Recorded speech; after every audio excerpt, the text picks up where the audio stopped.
로마서 2장. 그러므로 남을 심판하는 사람이여 그대가 누구이든지 죄가 없다고 변명할 수 없습니다. 그대는 남을 심판하는 일로 결국 자기를 정죄하는 셈입니다.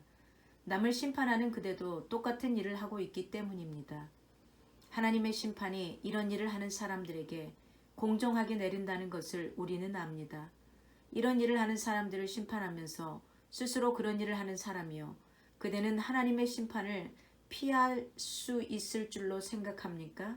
아니면 하나님께서 인자하심을 베푸셔서 그대를 인도하여 회개하게 하신다는 것을 알지 못하고 오히려 하나님의 풍성하신 인자하심과 너그러우심과 오래 참으심을 업신여기는 것입니까?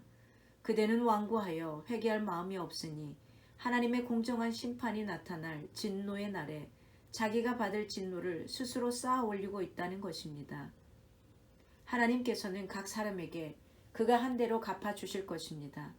참으면서 선한 일을 하여 영광과 존귀와 불멸의 것을 구하는 사람에게는 영원한 생명을 주시고 이기심에 사로잡혀서 진리를 거스르고 불의를 따르는 사람에게는 진노와 분노를 쏟으실 것입니다.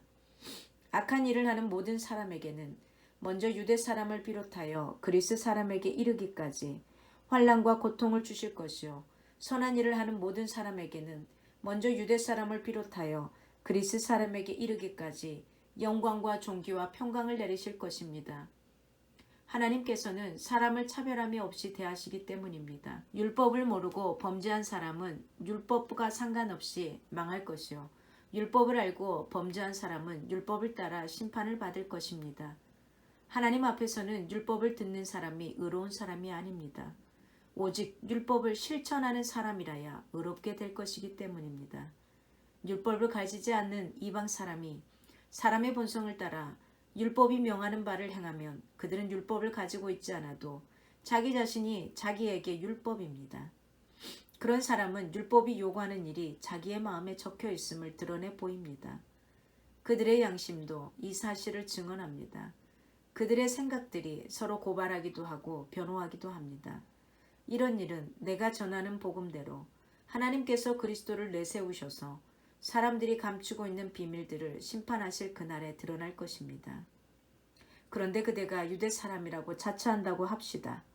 그래서 그대는 율법을 의지하며 하나님을 자랑하며 율법의 가르침을 받아서 하나님의 뜻을 알고 가장 선한 일을 분간할 줄 알며 눈먼 사람의 길잡이요 어둠 속에 있는 사람의 빛이라고 생각하며 지식과 진리가 율법에 구체화된 모습으로 들어있다고 하면서 스스로 어리석은 사람의 스승이요 어린아이의 교사로 확신한다고 합시다.